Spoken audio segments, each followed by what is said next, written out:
ကျွန်တော်တငယ်ချင်းတယောက်ရှိတယ်သူကကားအစ်တစ်စီးဝယ်ပြီးတော့မှအိမ်အောက်မှာထိုးထားတယ်9နှစ်လောက်ကြာသွားပြီတခါမှအိမ်ပြင်မထုတ်ရသေးဘူးဘာလို့လဲသိလားဘာလို့လဲဆိုတော့ तू ဘာတွေးလဲဆိုတော့မီးပွိုင်းနေအားလုံးစိမ့်မှသူ့ကားကိုအပြင်ထုတ်မယ်ဆိုပြီးတော့မှ तू ကစဉ်းစားနေတာအဲ့တော့မီးပွိုင်းနေအားလုံးစိမ့်မို့ဆိုတာဖြစ်မလာသေးဘူးဒါကြောင့်9နှစ်ကြာသွားတာအဲ့တော့မိတ်ဆွေတို့စဉ်းစားနေလိမ့်မယ်ဟာ तू ကအိမ်ပြင်မထွက်ဖဲနဲ့လမ်းမှာမီးပွိုင်းကစိမ့်လားနီလားဆိုတာ तू ဘယ်လိုလုပ်သိနိုင်မှာတော့ဟုတ်တယ်မလားဘယ်လိုလုပ်သိနိုင်မှာတော့ဆိုတော့အရင်ဆုံးအပြင်ထွက်ရမှာအဲ့ဒါမှစိမ့်လားနီလားဆိုတာသိရမှာအဲ့ဒါတခုနောက်တစ်ခုကဘာလဲဆိုတော့မီးပွိုင်းတွေအားလုံးစိမ့်မှသွားမယ်ဆိုရင်ဘယ်တော့မှဖြစ်လာမှာမဟုတ်ဘူးမိတ်ဆွေလိုချင်တဲ့ခရီးတွေအရင်ကြာလိမ့်မယ်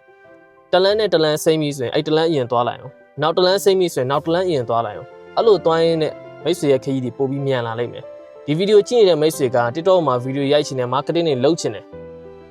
မိုက်ရှိမှကင်မရာရှိမှဟိုဟာရှိမှဒီဟာရှိမှ script တွေရှိမှအကုန်လုံးရှိမှဆိုပြီးတော့မှတွေးနေတယ်ဆိုရင်မိတ်ဆွေလည်းခုနကတော့မီးပွိုင်းတွေအားလုံးစိမ့်မှသွားမယ်ဆိုတဲ့သူနဲ့အတူတူပဲမီးပွိုင်းတွေအားလုံးစိမ့်တာကိုမဆောင်နဲ့အရင်ဆုံးအပြင်ထွက်ပါအောင်